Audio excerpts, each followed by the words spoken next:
Então, gente, eu queria contar para vocês, esse é o chamado Monte do Precipício. E ele é chamado de Monte do Precipício, é óbvio, né? Vocês estão vendo aqui atrás de mim, tem um grande precipício.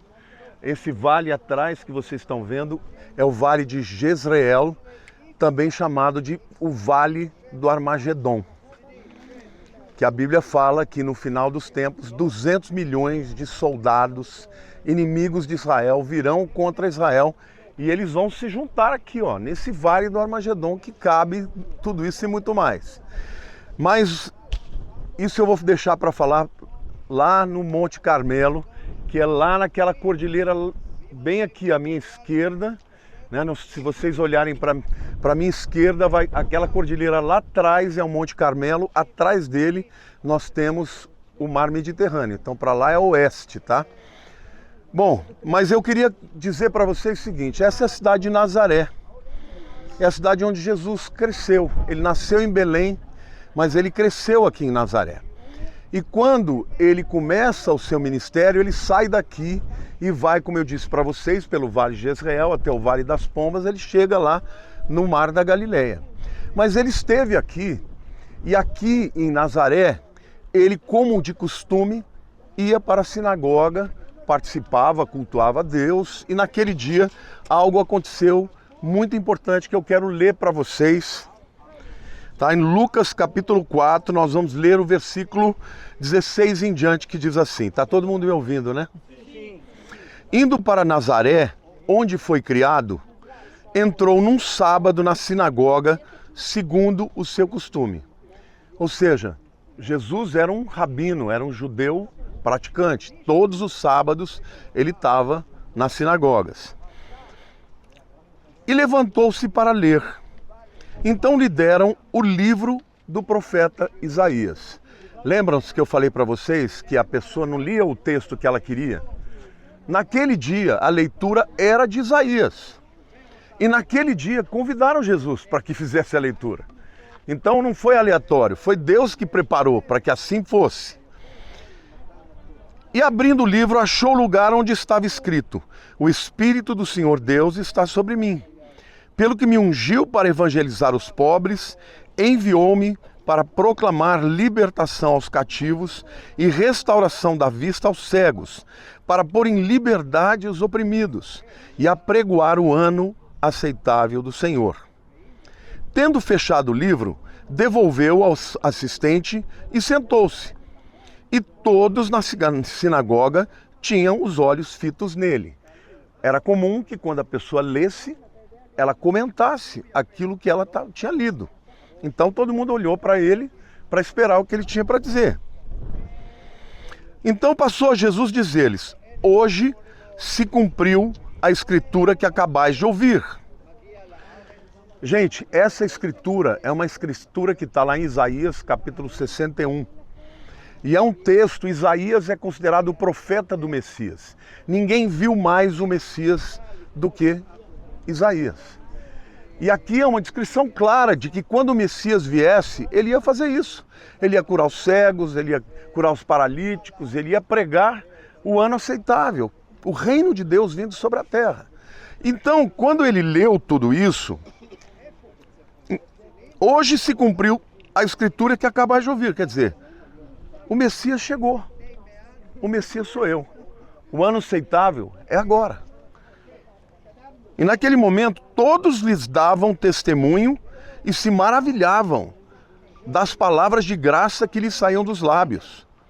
Quer dizer, eles ficaram chocados, assim, num certo sentido, mas eles reconheciam que ele estava falando de uma forma diferente, estavam maravilhados. Mas ao mesmo tempo que eles estavam maravilhados, veio o questionamento: mas pera lá, esse Jesus aí, eu conheço ele. Como é que ele pode ser o Messias? Aí veja o que eles dizem. Perguntavam: não é este o filho de José?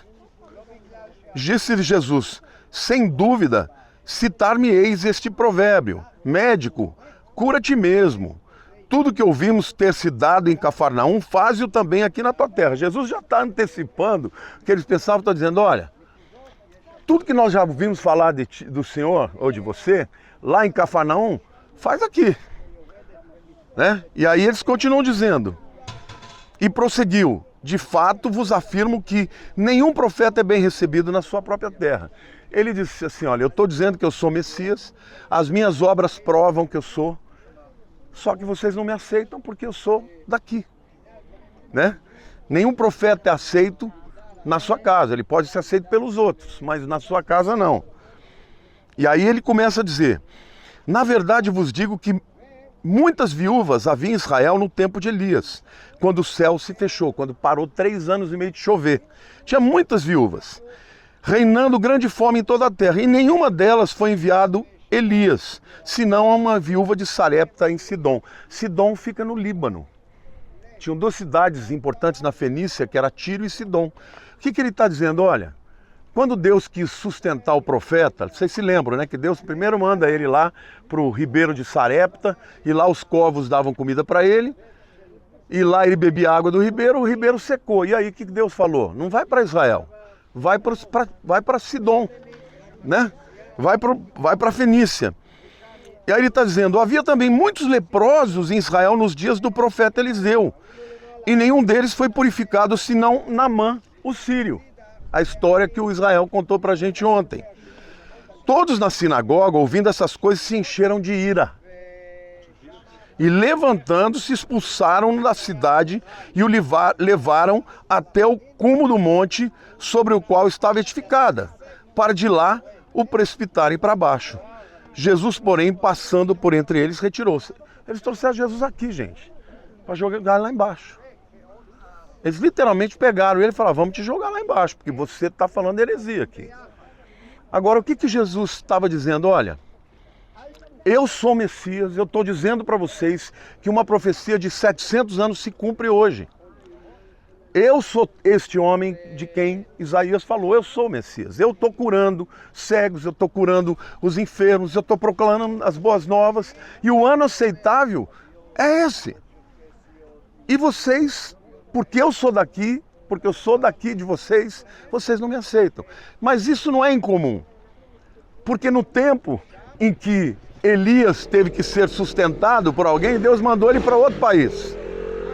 Deus mandou ele lá para Sarepta, que fica no Líbano.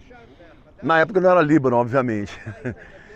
Quando os leprosos existiam em Israel, quem foi curado não foi um leproso judeu, foi um leproso sírio, que foi Naamã. E aí ele diz: um profeta não tem honra em sua casa. Deixa eu dizer uma coisa para vocês. O ano aceitável foi iniciado quando Jesus veio a esse mundo. Mas ele continua válido. Porque ainda hoje, quando alguém abre o coração e convida Jesus para entrar na sua vida, ele é aceito. Cadê o irmão que me perguntou o que é aceitar Jesus hoje? Cadê o Rony? Ele tá...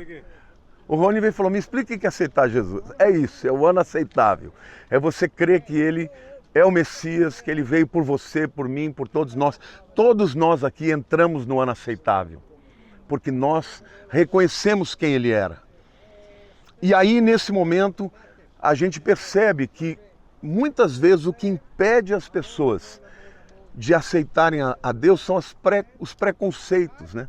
As visões preconcebidas. Porque eles esperavam um Messias, alguém poderoso, alguém glamuroso, e de repente veio um jovem. Ele tinha 30 anos, gente. Estava no início do ministério dele. E ele vem dizendo: sou eu. E por isso eles não aceitaram e tentaram jogá-lo lá para baixo desse lugar, mas a Bíblia diz que ele, passando no meio deles, foi embora. Quer dizer, não era a hora dele, e a autoridade dele fez com que ele passasse e ninguém pôde tocá-lo. Essa foi a primeira vez que Jesus veio a Nazaré. Ele veio uma segunda vez depois e também foi muito criticado. A Bíblia mostra que ele não fez aqui muitos milagres, fez poucos milagres e algumas curas, e admirou-se da incredulidade deles.